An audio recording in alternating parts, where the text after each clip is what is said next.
তখন প্রায় 1:30 বাজে। আমি আমার 2 বন্ধুর সাথে কালো কাপড়ে মুখ ঢেকে জঙ্গলের মধ্যে থাকা একটা ফার্ম হাউসের বাইরে দাঁড়িয়েছিলাম।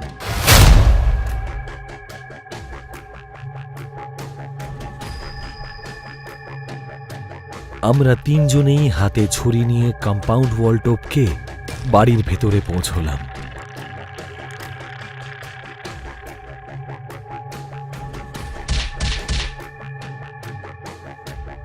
আর বাড়ির সামনের দরজার কাছে এসে দাঁড়ালাম। রমেশ এগিয়ে গেল আর দরজার লকটা খুলতে শুরু করলো, যেটা ভেতর থেকে বন্ধ ছিল। আসলে আমি, রমেশ আর সুধীর 3 জনই ওই বাড়িটাতে ডাকাতি করতে গিয়েছিলাম। ওটা ছিল একটা বয়স্ক লোকের বাড়ি, যেখানে উনি একাই থাকতেন। ওনার 2 ছেলেই কর্মসূত্রে আমেরিকায় থাকত।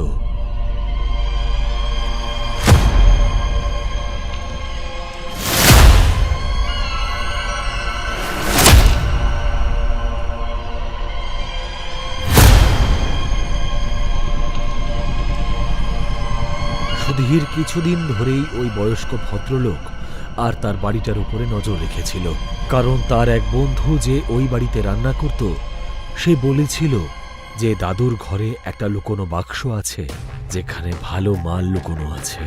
আর উনি নাকি আগের দিন ব্যাংক থেকে 5 লাখ টাকা তুলেছেন।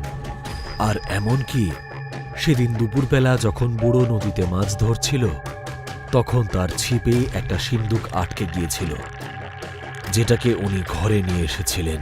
এই পুরো ঘটনাটা সুধীর নদীর ধারের ব্রিজের উপর থেকে দেখেছিল। সেই জন্যই আমরা বুড়োর বাড়ি লুট করতে গিয়েছিলাম। রমেশ দরজাটা খুলল আর আমরা ঘরের মধ্যে প্রবেশ করলাম। এবার শুধু ওকে খুঁজে ওর হাত পা বাঁধতে হতো, যাতে পরবর্তী সময় আমাদের কোনো সমস্যা না হয়। আমরা ওকে প্রতিটা ঘরে খুঁজতে লাগলাম। তখনই আমরা একটা ঘরে দেখলাম, ওই ঘরের এক টেবিলের সামনে একটা চেয়ারের উপর বুড়োটা বসে আছে। আমরা শুধু ওনার পিঠটাই দেখতে পাচ্ছিলাম। আমি পা টিপে টিপে ওনার কাছে গেলাম আর ওনার ঘাড়ের কাছে ছুরিটা ধরে বললাম, নড়ার চেষ্টাও করবে না, একদম চুপ, না হলে এক্ষুনি গলা কেটে নামিয়ে দেব। সঙ্গে সঙ্গে রমেশ আর সুধীর এগিয়ে এলো। ওরা বুড়োর সামনে গিয়ে দাঁড়ালো আর তাকে দেখে দুজনের চোখ ছানা বড়া হলো। আরে ভাই, সর্বনাশ হয়ে গেছে, এই লোকটাকে আবার কে মারলো? সুধীর ভয়ে চিৎকার করে উঠল। চিৎকার শুনে আমি বুড়োর সামনে গিয়ে দেখি, বুড়োর চোখের মধ্যে কে একটা হাতুড়ি ঢুকিয়ে দিয়ে রেখেছে। চোখ আর মুখ খুলে বুড়োটা চেয়ারের উপর পড়েছিল। 2-4টে মাছিও ওর মুখের উপর ভন ভন করছিল। ওনার শার্টটা রক্তে ভিজে গিয়েছিল আর ওনার সামনের টেবিলে সেই সিন্দুকটা খোলা পড়েছিল। আমরা সিন্দুকটায় দেখলাম বেশ কয়েকটার উপর খেলনা পড়ে আছে, সোনার থালাও আছে, সঙ্গে একটা গ্লাস আর চামচ। এটা দেখে রমেশ আর সুধীর বেশ আনন্দিত হলো। আরে ভাই, আমাদের তো লটারি লেগে গেছে রে। সুধীর আনন্দে নাচতে শুরু করলো, কিন্তু আমার ব্যাপারটা খুব একটা ভালো লাগছিল না, কারণ আমার মাথায় শুধু একটাই প্রশ্ন ঘুরছিল যে একে এভাবে কে হত্যা করলো। কারণ হাতুড়িটা ওনার সামনের দিকে মেরে আঘাত করা হয়েছিল, কারণ সামনে ছিল টেবিলটা, আর সেখানে কোনো ব্যক্তির পক্ষে দাঁড়িয়ে হাতুড়ি মারার কোনো জায়গাই ছিল না। আর দ্বিতীয় প্রশ্ন এটা ছিল, যে মারল সে সিন্দুক থেকে সোনার বাসন এবং রূপোর খেলনাগুলো কেন চুরি করলো না? কারণ সেই জিনিসগুলো এতটাই দামি ছিল যে কোনো মানুষের দেখেই সেগুলোকে লোভ লাগবে। আরও একটা ব্যাপার যার উপর কেউ খেয়াল করেনি, সেটা ছিল যে বুড়োটার মৃত্যু সেই সিন্দুক খোলার পরেই হয়েছিল। আমি কিছুতেই বুঝতে পারছিলাম না যে এটা কোনো আকস্মিক ঘটনা ছিল নাকি এর পিছনে কোনো গভীর রহস্য ছিল। আরে দাদু, তুমি তো আমাদের বড় লোক বানিয়ে দিলে গো একেবারে। সুধীর বুড়োর গলা টিপে বলতে বলতেই হঠাৎই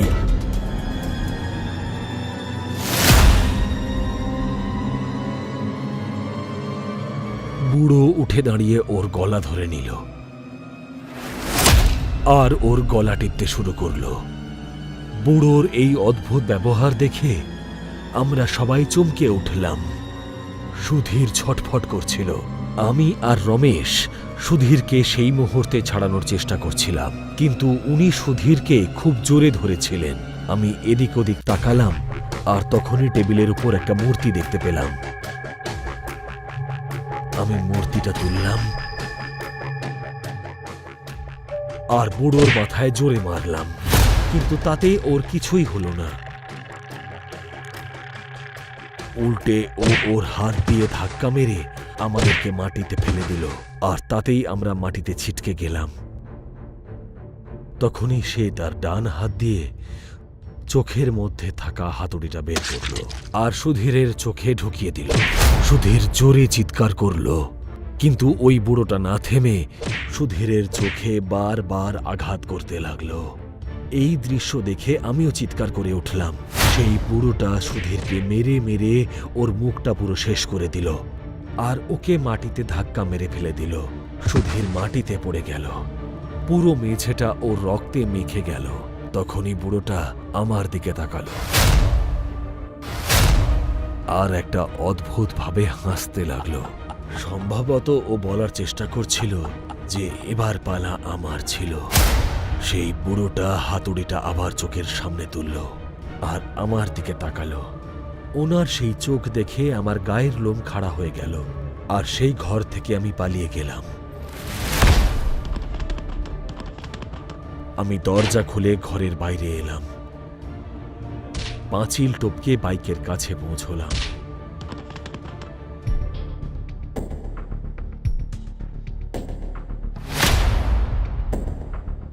বাইকে বসে চাবি দিয়ে অন করলাম,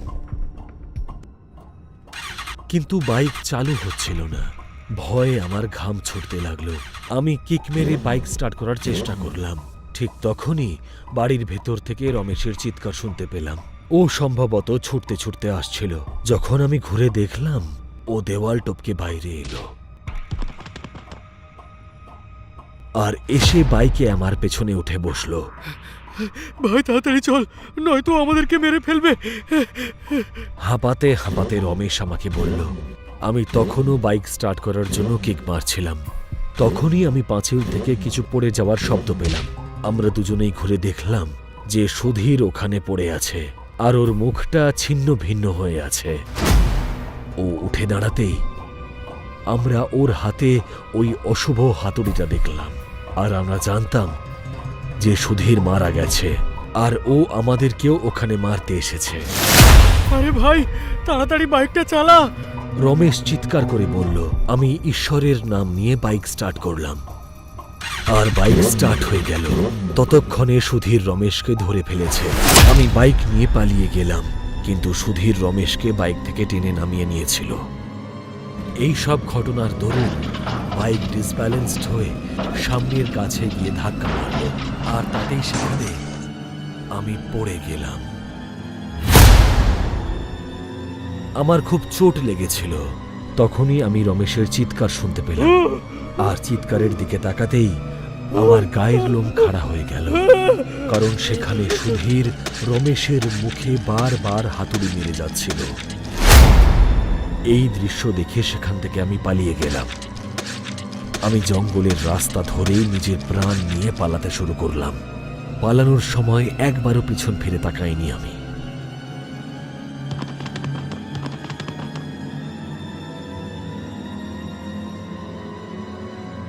অন্তত 2 ঘন্টা পরে আমি বাড়ির সামনে গিয়ে পৌঁছলাম, আর আমি যা দেখলাম তা আমি কিছুতেই বিশ্বাস করতে পারছিলাম না।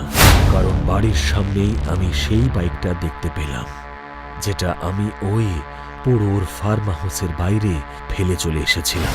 আমি কিছুতেই বুঝতে পারছিলাম না যে এই বাইকটা এখানে কি করে এলো। মনে প্রশ্ন জাগছিল যে বাইকটাকে কে এখানে নিয়ে আসতে পারে। আমি ঘরের দিকে এগোলাম, দেখলাম ঘরের দরজাটা খোলা।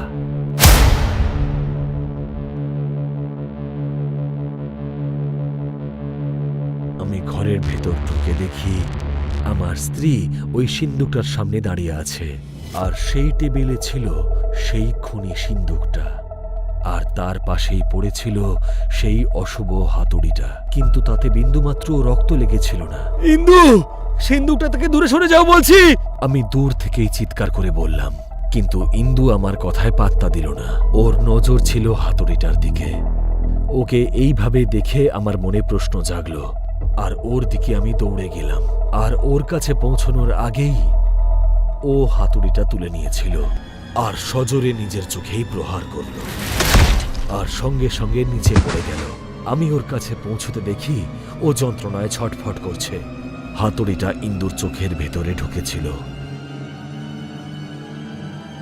আমি ওটাকে বের করার চেষ্টা করলাম, কিন্তু ওটা চোখের খুব গভীরে ঢুকেছিল। আমি আরো চেষ্টা করে ওটাকে বাইরে বের করলাম। হাতুড়িটা সরানো মাত্রই ওর চোখটা বাইরে বেরিয়ে এলো। আমি ভয় পেয়ে গেলাম আর হাতুড়িটা ছুঁড়ে ফেলে দিলাম, আর খুব কান্না পাচ্ছিল আমার। তখনই ঘরের কোণ থেকে হাসির আওয়াজ শুনতে পেলাম। আমি আওয়াজের দিকে তাকাতেই দেখলাম বাড়ির ছাদের সিলিং থেকে সুধীর ঝুলছে আর আমার দিকে তাকিয়ে হাসছে। ওর চেহারাটা সম্পূর্ণ ঠিক হয়ে গিয়েছিল, কিন্তু কিছুক্ষণের মধ্যেই ও রক্তে ভরে গেল।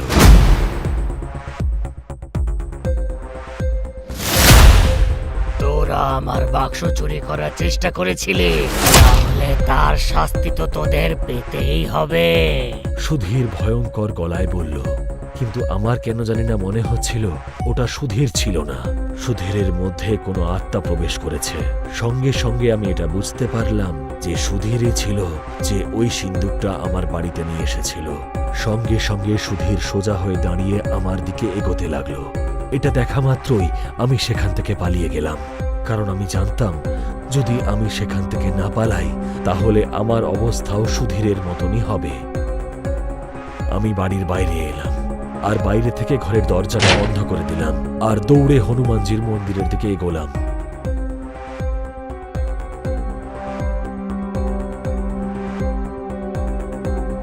আমি মন্দিরের পুরোহিতের কাছে গিয়ে সম্পূর্ণ ঘটনা খুলে বললাম। উনি বুঝতে পারলেন যা সমস্ত ঘটনা ঘটে চলেছে তা কোনো সামান্য ঘটনা নয়, আর উনি এটা ঠিক করতে পারবেন না। আর উনি বললেন, কাল তুমি আমার সাথে আমার গুরুজির কাছে চলো, উনি একমাত্র এই সমস্যার সমাধান করতে পারবেন। সেই রাতটা আমি ওই মন্দিরেই কাটালাম। সকাল হতেই আমি সেই ঠাকুরমশাইয়ের সঙ্গে তার গুরুজির কাছে গেলাম। সেই গুরুজিও ছিলেন একজন বয়স্ক মানুষ, যিনি গাছের নিচে খাটের উপরে শুয়েছিলেন।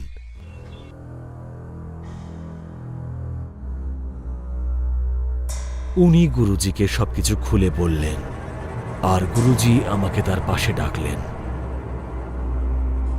আর আমার মাথার উপরে হাত রেখে নিজের চোখ বন্ধ করলেন।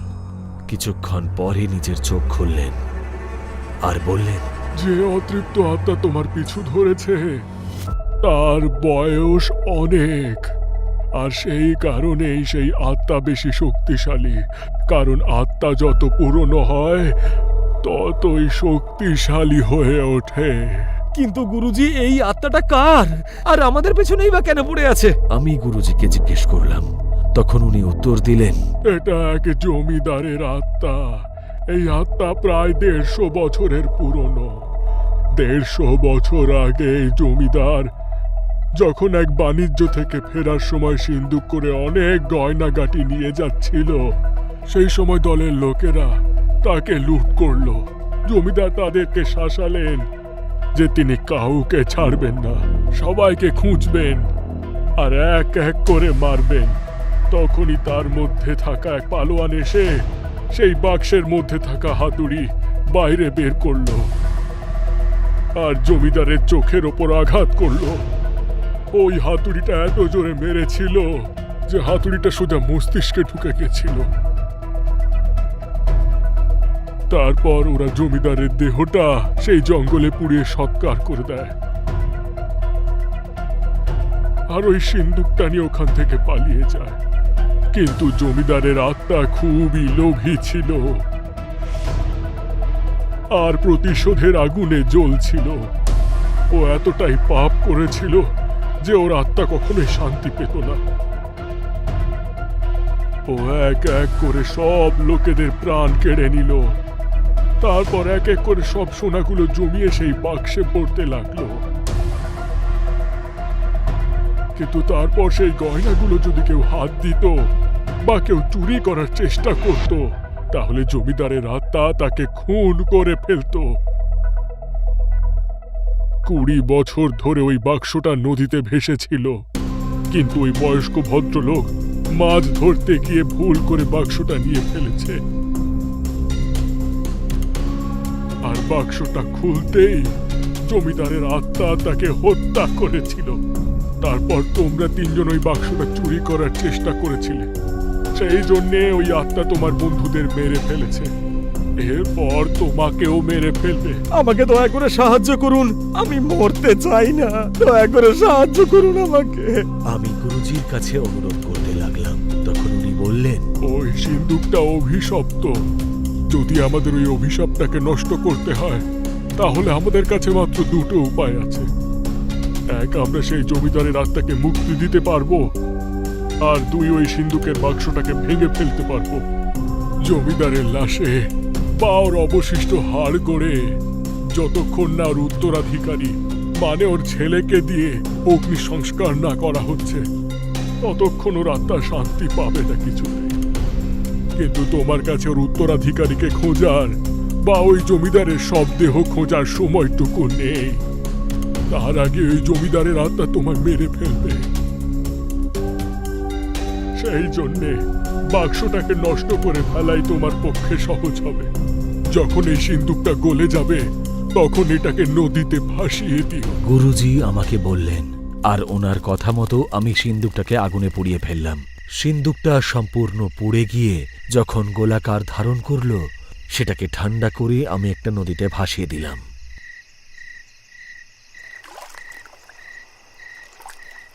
আর শান্তিতে বাড়ি ফিরে এলাম।